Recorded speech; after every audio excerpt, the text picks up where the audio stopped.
Musajike, I said, for see.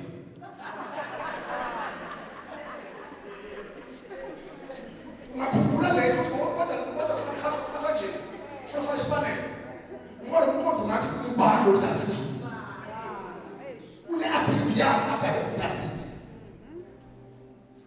ngoba thank you I said thank you he rewards according to his riches in glory.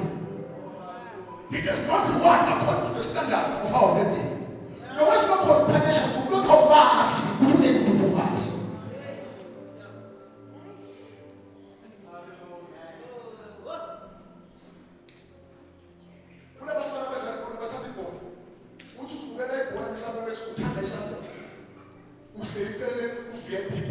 That was another principle.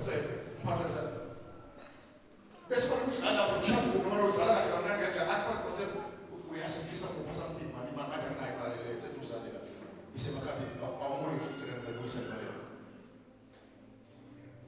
No woman now 50 will say to one solution. When you bullying, say, we ask whatever guy is a single case, we sing that way. This man has millions of people. Your ability to help them for 50 dollars, it's an advantage. Now that does the abilities how much more discord. How faithful, how able he is. When I go so never being I is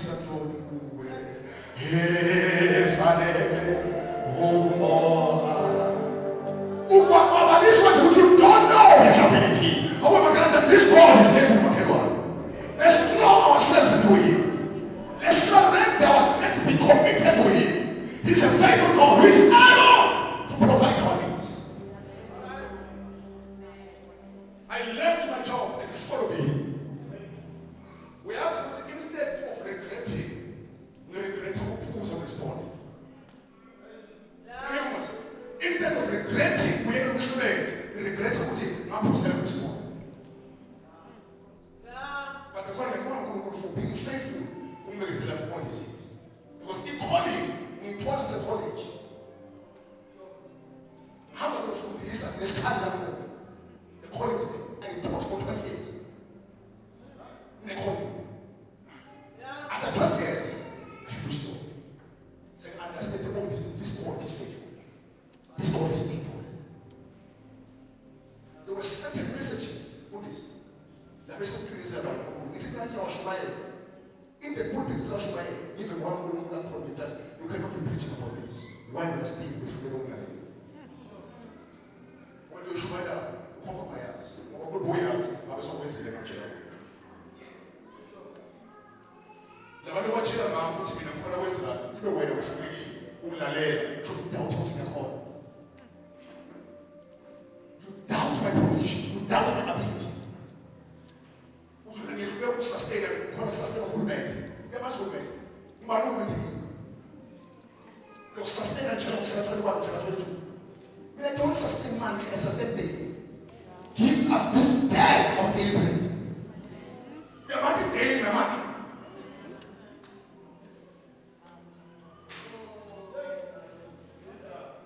Makabosha, the Kapataria, Kabrasta, and the Kabrosti, Vika Paradosha, the Kabata. What we're going to call this name. Is able to bring even the dead to life. Most of the people were moved by faith because they knew his ability. Amen. To Abraham, according to Isaac, he knew that God was able to bring him from the dead.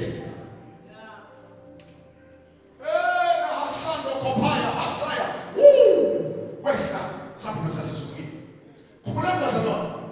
which is not full, the Basel Roma is supposed to fall from verse number 18 and 12. You come up with Abraham against hope for this cause. He believed. And against hope, he believed. They said he considered not the deadness of Sarah's womb. Sarah conceived Abraham with the spirit of Sarah, she feared. But when it was God. And because one take by Jane, 1 year Isaac. And then there's a group, and a party Isaac. I will begin. What's Abraham? Who able to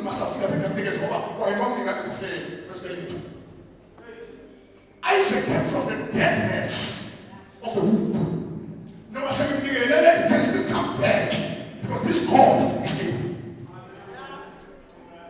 He's able to bring life from the dead. He never shut up and never hustle. No, it's a just as tight as Papa was cold because he knew his father was able to raise him from the dead. Why has he doing something man? It was so sad to charity. Amen. Oh, we can't mask what's happening somewhere.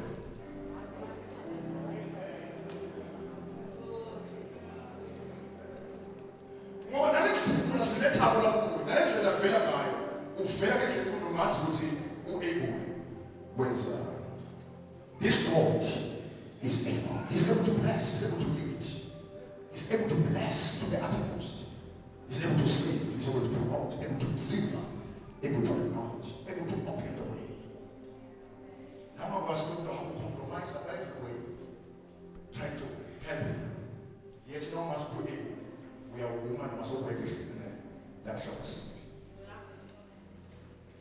I know the Lord will make a way for me.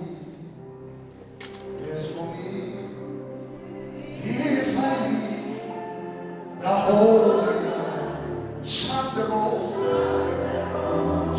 road and do the right. I know the Lord will make a way.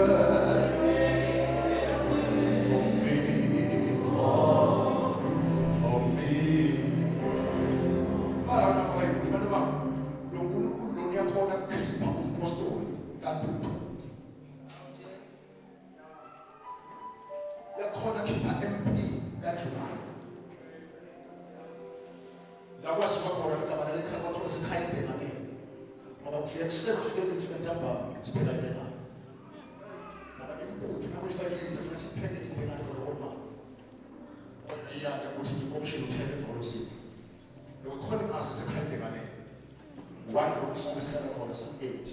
Baba na mama na baba service. But by God's grace, look at where we are today. This God is able. Able to be negative than that is power, as they say. I got my teacher here. Baba Spaniel, he knows my life, he knows my story. I was practically where it's going. But this God, look at where he has taken us. Is able. Then hold on to him, Baba.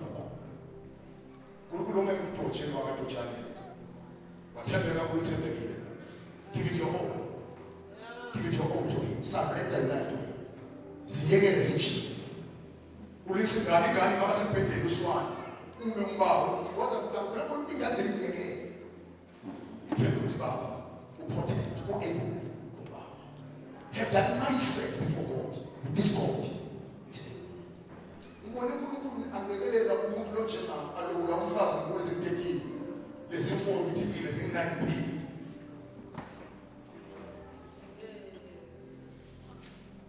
Ngone uNkulunkulu angekelela umfana angena emshadweni. Ligwele amathende namabele adecorate by the time. Decorate everything abona njalo. Everything bekhona lapho. Nangena nje umshado wokuthemba ngini ngobe under basokizo. Everything was statulo was what time, what good, and death, what everything came from people. God rewarded me for walking with him in my youth. Whatever he will go about.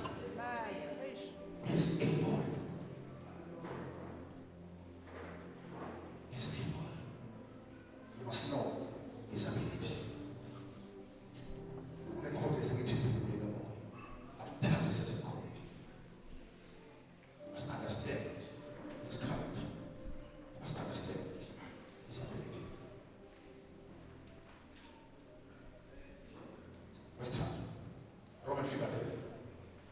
What is it that you must understand about this God? You must understand his work. You must understand his work or his mandate or his vision.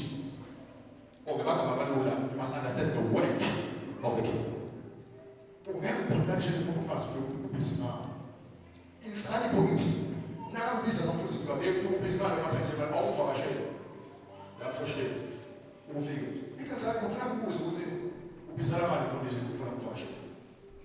Because ngendlela sekufikilela kunezinto lazayidinga ngishile ekhaya. So kufanele ukuthi before usukele kube ngazi ukuthi njengoba angibiza nje yini afuna ukuthi sibe nayo. Ufuna sixoxe, ufuna sithandaza, ufuna kushumayela. I must know his work. So don't let the decision yokusuka to partner with him. Nibe ngazi ukuthi daba effective lokubamba ngakuphi mina ledaphatha njani.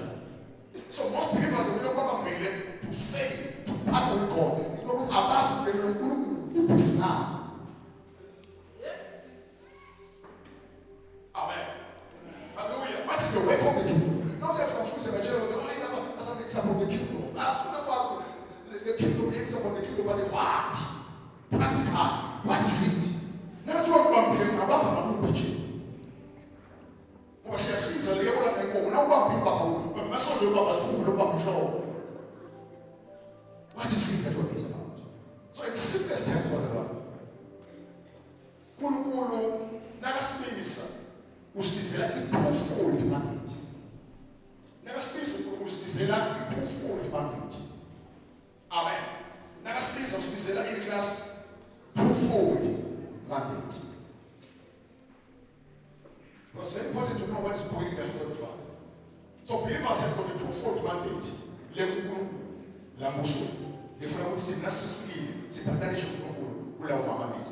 The first one is the mandate to the king. We've got the mandate to the king. So you're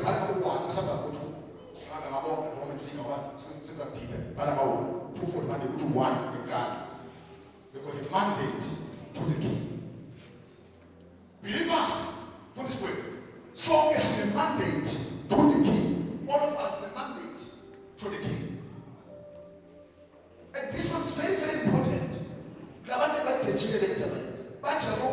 mandate from the king. That before the mandate from him, with the mandate to him. Amen.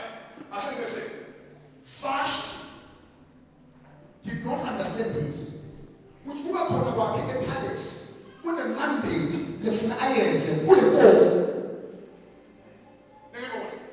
Not just be a queen, because being a queen without doing anything to the king, we are doing a mandate from the king to the people. Now, we queen here, but we are not a queen, we are a wife. So you must be doing my duties as a wife to the king.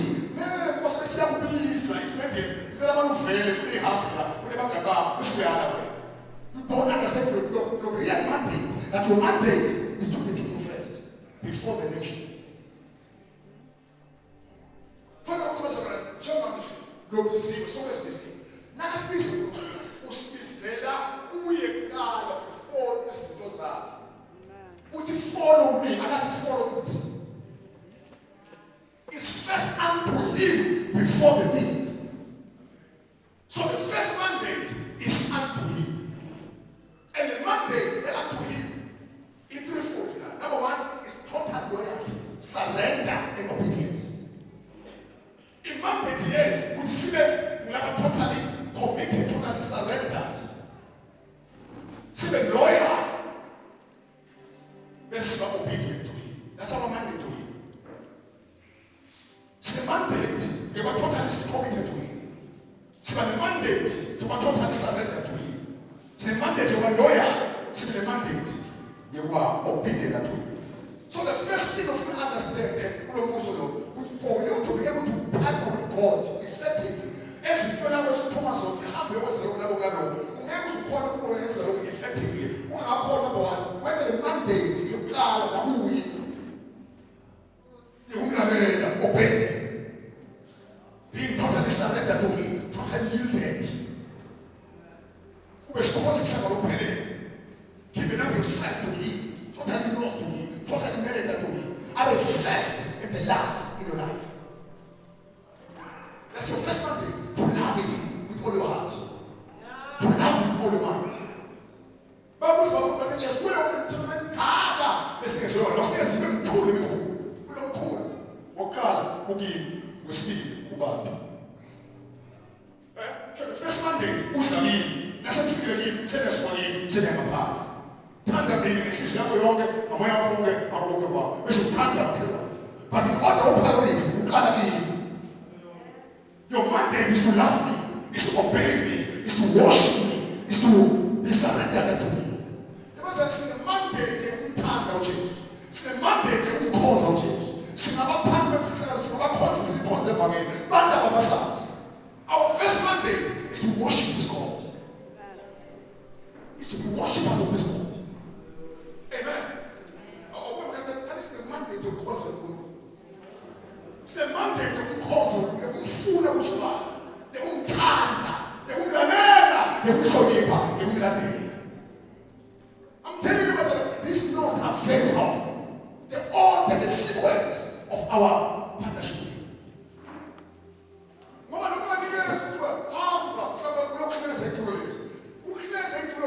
It's a resultant effect of your ability to corner when it's the mandate of God.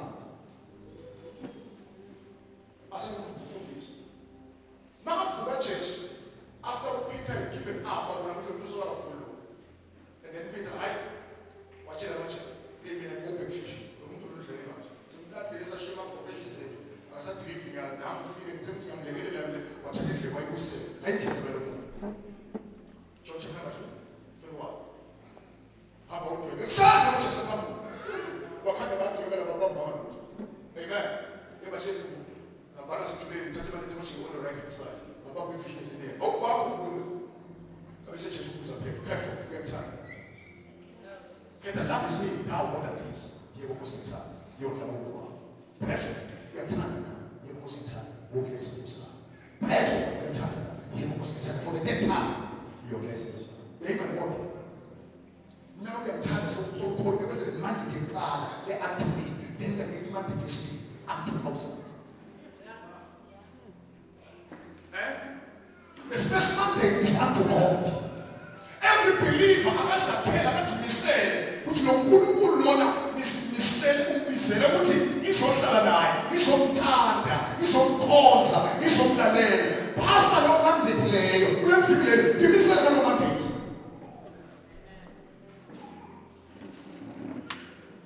Stop even saying, I'm telling you, there's a lot of work. There's a lot of work. I'm saying to me, I'm going to say, it's kind of thing of who. Naso Tandeba, stop for the Naso Tandeba, stop for the keyboard. Naso Tandeba, stop for the matrix. Naso Tandeba, is a very branch where you lose the branch. But we need to ensure the first mandate, we are too well the mandate and to the king. Let's say the mandate is live from the king to the people. The first mandate is unto the king. And then the second mandate is from the king to the people or bracket nations. Mandate God is unto the king. See for the class. Amen. Love the king. Falling in love with him. Spending time with him. Communion in prayer. Reading the word. Fasting. Doing everything that makes sure you prove your loyalty and your love and your obedience to him. That's the first one. If I saw this Islam, set out where we don't mandate. And the rest of the thing, that God is going to entrust us the mandate, the Puma march to the people, the Suamui to the nation. Later, to the Suamui to the nation, the Makamanamu, it's the Great Commission. In mandate Jehovah, that is now is about Queen, is about the Great Commission. Great Commission is about the number 1, soul winning evangelism. First Timothy chapter 2, verse number 4. L'office antimo che va a servizio.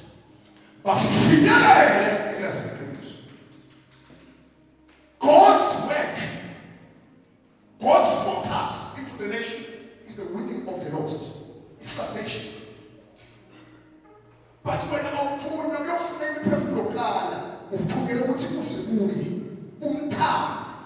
you grow in loving him, grow in obedience, grow in total surrender, grow in worship. Then once you grow in worship, so you get the mandate from him into the nation. You have a father to become witnesses. Look at the order, just listen to the Bible. He spent 3.5 with them. Loving him, following him, obeying him. And then follow now. What's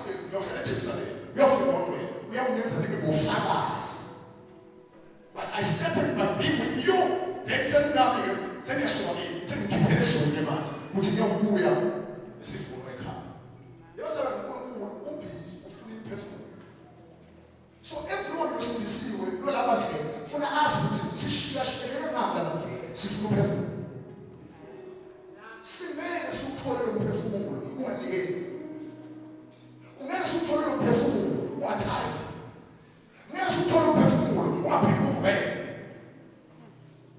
ngoba umphefumulo isayisusa ngokushumayela ngekuphila kwakho so we understand ukuthi uNkulunkulu ubhizi ngabe nezinga lakho lokuphila nendlela lokuphila ngayo seshintshile ngoba lokushintsha kwakho ukublokela abaningi lapha emini labantu sonke uvangeli basisishumayela bathi babuke wena abaqonda ubhekaphi wena le understanding ukuthi kuhamba kwabo nekukhuluma kwabo ufuna abantu bakubone kuze bakhona ukusizakala baphendule ngasekade washintsha wena ngoba besalusu wathi akusimo kwami lo akusingabo but kwelisu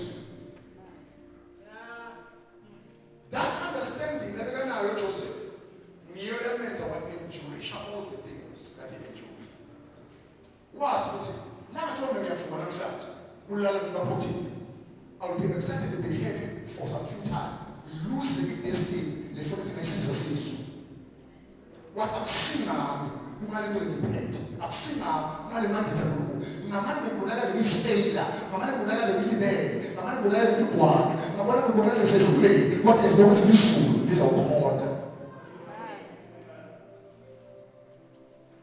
This is the understanding that should prompt us ukuphila kwethu ukuthi le mpilo yethu ayisinathi ingajesu as long as Jesus azawukhona kususa imphefumulo asuse abantu ngenxa yakho. And into abasakhuluma ngo it's very very powerful. Nesisikhathi umuntu osawenza ukuthi ngososenkingeni ubambelele kwamyekeni uthi nami le nkinga lengeneniyo izakwenza umuntu amazi Jesu. Ngawuthandaza phansi nje. Umuntu kwaza Paul neSilas baphathe nje banesizathu sokucomplain they never complained. Because bebona ukuthi nasibahlabelele uphendula umuntu nje uyophila yini. Akunakho ukushaya kwethu, akunakho ukusho kwethu. And guess what? Bahambe phansi nje and the jailer received. Bebayazi imandate yakuthi uNkulunkulu ufuna ususwa lwemphefumulo. Amen. And when I ufuna umphefumulo ufuna at any cost. You can use anything to win a soul. Nasa ufuna umphefumulo uyamsusa umphefumulo uzathola umphefumulo. Ngokufa oskusile ayibone inkosi. Ngendlela uNkulunkulu ufuna umphefumulo zakale umphefumulo. You can use anything, you can bend backward to get a soul. So as far as our coming here is for soul winning, letting God to win souls. Bese siyaphandanisha naye uyisusa lephefumulo. Kuphela kuphela. Number 2, invite people to come to Jesus. Invite people to come to church. Depending on our levels. Now, so the level also to come from certain time we have not come to that level.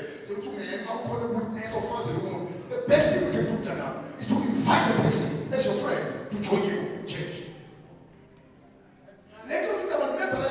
There's never been a time on a Sunday that I have invited a new person to come to church. It's a sign that you don't understand what God is about. You're not partnered with Him. It's a Saturday. You look at the status of Pastor. Who that should the status is talking about church tomorrow. Status has invited them to church. Some food is not for this. There's a few people in the church. How do you listen to me? That Baba Charity. Separate, without the parents. On a Saturday, they cannot come to church. Or invite any person to come to church. The only thing we invite people on is a discussion about soccer. You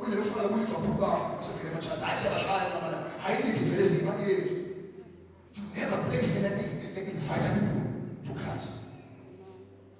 Because you don't understand Christ who is now. Every Saturday, Sunday, Monday, assignment. He was looking at the market bar, look at this one way. This pushes people to come to church. I'm not going to finish going to let you listen to a song, 6 7. This church can be plenty. But one fool, one time song, man is scala now, I'm a cool man in the church.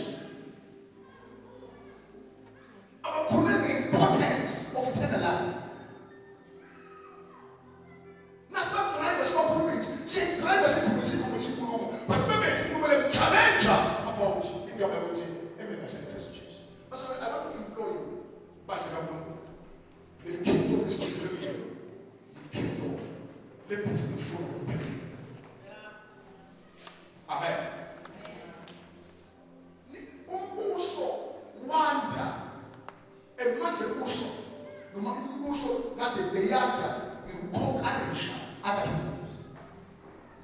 Uze khona ngoba namashaka uze South Africa ngokanga it conquered many kings and expanded the territory of his kingdom. So even this kingdom of God must grow by conquering many people.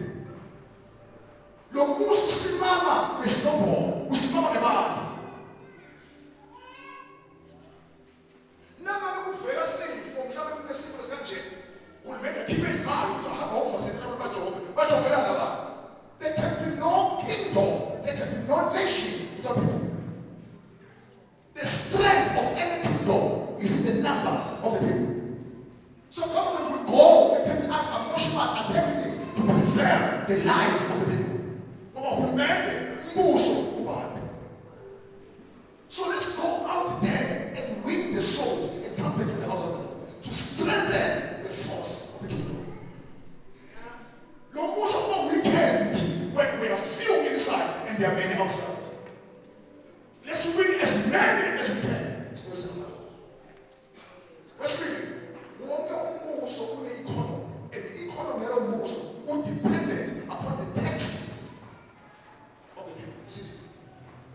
Yes, we make the relative budget. The budget is only 24 billion. Most of the money budget is money taxes.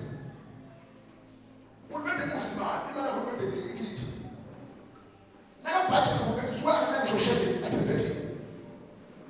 because in man, we make the come through the material the money. So that's why it's in the text, let's tell her, says, just cannot be doing this because we are taxpayers. You want to raise up, we have the money made. Long most of Kulukulo now may come who dependent on the taxes of the believer. The tax is the tithe and the giving. You know not only can you cool, no man is a good man who don't you pay. Who knows you have developing countries? We are calling to Dojo. What will the patient? Who will you do? I don't have Ronaldo. What about Dojo tell the long teas in Spain? As a scholar, I'm shy up. I should prove it. That's what I see. The very big and developed countries who don't do it. But to qualify the strength of the nation. My strength suddenly is economically engineered. America, you can't boast because of the man. You can buy things, you can do things because of the Lord. So strength some moves, certainly. I could go in my moves way. I still need a moves, I still support, I still tight let's leave. Thank you, says in a move, which is not called by the marker to take over territories. Now, can't you all get a moves on the mark? It's not very common. So, what about this? What about petrol? To raise the moves, then the mark.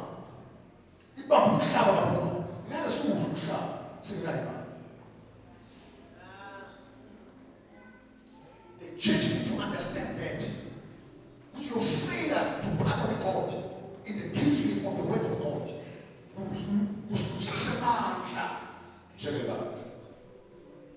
glory to Jesus. So the mandate here is the winning of souls, discipling them, and also take over this nation, take over the systems and the territories. I walk because. Hallelujah. There's a lot to share, but someone has to put it down.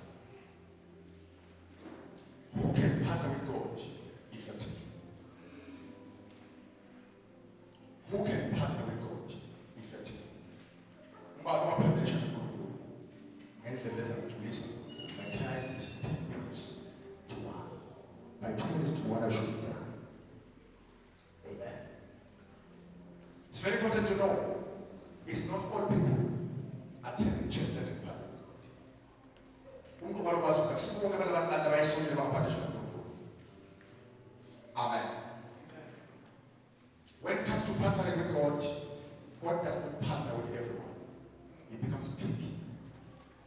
None of the SMBs is on man, the qualification of human law. But Nasafuna partners have not studied. He looks for certain qualities. He does not use everyone. We are not one song is a service, but God is looking for certain qualities. My friend is here, chapter 20, verse 33. Mafuna umuntu yokumesana antulama malo ngasikabhekisa lokho lebakhona abantu bekuze bebana ama-qualities abadinga zona. Nakaprofetha Abraham lesimo siyahlala 400 years kodwa nasabakhipha Moses besebenza another 30 years 40 kwenzakalani nafika 400 ungatholakala ofana naMoses noma plantation lesuku lobakhipha kuyadile program yaNkulunkulu ungatholakala bebantu nabantu ama-qualities nalongeke yaphakathi ngoba uNkulunkulu noma isikhathi esishayile angeke sokubheka ama-standard athi akusebenzise amambala akafanani nathi thina sesina sisibona kusekunenkinga ukuthi lomashaya ikeyboard sithanda ishaya basazi kahle ukuthi akaphili umqwele ngoba sibusisa khona kade singekeyboard Jehova ngabanishayisa ngiyacompromise awabheke ama-standards. God is waiting for you to add the more color until you maintain ufike kwe-standard lasting up. There are two of them ngiwakhulumisa nje ngesikhathi. Number one, nakuzabe iphanda yaJesu kulo mbuso, you must be genuinely born again. The first quality you must have a genuine encounter with Jesus. You should have been genuinely born again, born of the Spirit and born of God, born from above, born of His word. But it's very unfortunate for these days we've got a lot of people that are not born again, are not saved, and unfortunately most of them are holding strategic positions in the church, yet they're not born again. You cannot be a partner of God in His kingdom unless you're born again. Nicodemus wakulezwa the pattern, but you must be born again. Amen. And because the kingdom, you need to understand this kingdom. It is not just a physical kingdom, it's a spiritual kingdom. So you must be born of the Spirit so that you can be able to understand the working of the kingdom. Because the kingdom, be able to understand the kingdom. Amen. Kusala kweliswati lene ID nekusala kweliswati lesikophofu kusala kweliswati bese yakutseka kunezinto zaziyo ukuthi sosibutho lokusazi kweliswati phakathi. Having just your ID born in the south in the nation, but bese awusangeni take another step so that the initiated there are certain things about the running of the kingdom, they are physical, that it is no Muslims. It's an information that's only privy to Timothy. So being born alone, just with your ID, you are born again. You cannot understand the dynamics of the kingdom. You must be born again. You must be rewired as a believer. Number two. The second quality, there's a way to call it, to partnership with this kingdom, is that you must be totally committed. So born again, you must be totally committed. Let's go over totally committed for this city. Be more than present, but be available. But ube corner. So see the same. Work out your availability. Make yourself available to the kingdom. Be usable. Be valuable. Be responsible. Let's go back to the total competence. To net disciple mentality more than a firm mentality. Unemkondo nehliziyo yobumfundi more than baswele. You are involved, you are engaged into the work of the kingdom. We are not just a mere follower, but we are a partaker, we are a participator.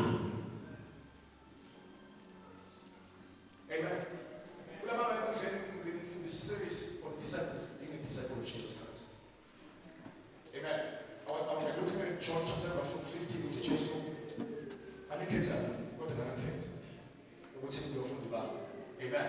It says, my Father is daily glorified in eternity, and so shall you be my disciple. Discipleship is about fruit bearing. It's about producing fruits. You cannot say you're a disciple but not producing fruits. And I gave them a revelation, which is going to die in the Garden of Eden. We created a garden. In that garden, there were no flowers. There were only fruits, trees. Because when the first flower is dead out, highest decorator man. In the Garden of Eden, there were no flowers, but there were only fruit-bearing trees. You know what Bible is?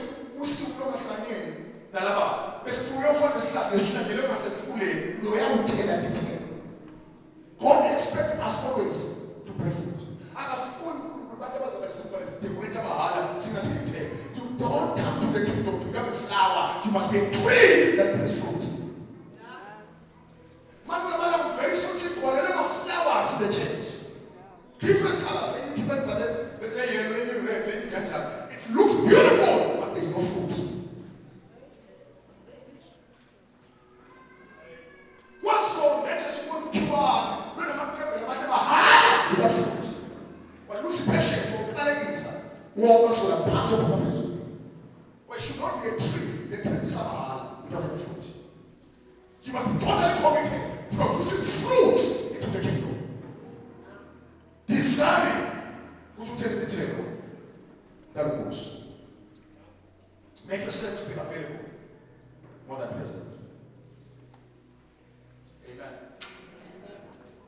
Pero again, se va a hacer un joven muy patagero. Hay que tener un mentor de window. Ushade umfazi lokhona amena.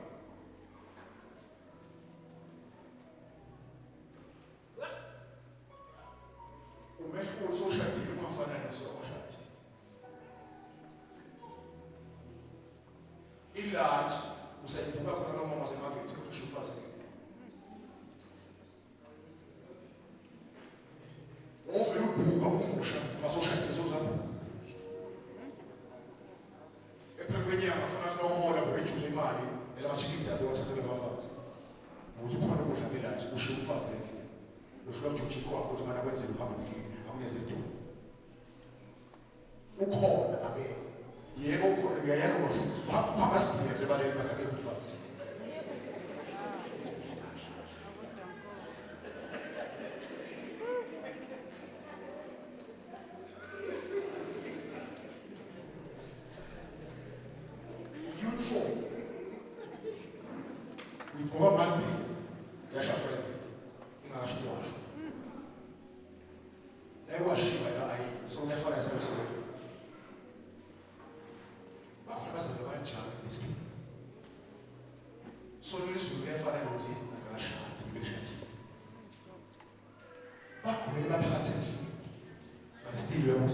Where are they? Because they are present. Isaiah called a prophet, not there is unity, not to Baba. How to a prophet? This chapter, or come on, chapter says 2 minutes ago. It's supposed to put all alone, and to remember. What I says this, but I'm not primary in this. Now, I want to pray with somebody, with a person. Rising up. I'm availing myself.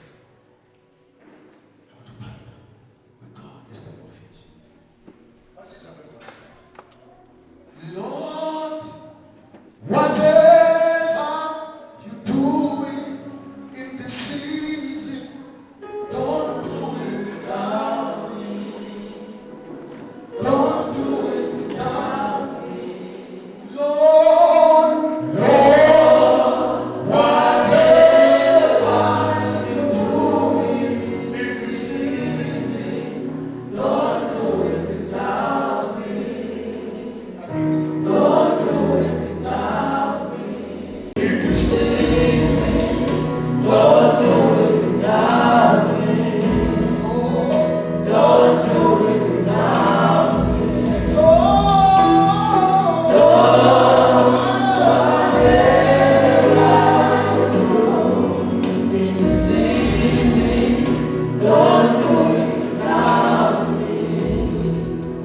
Don't do it without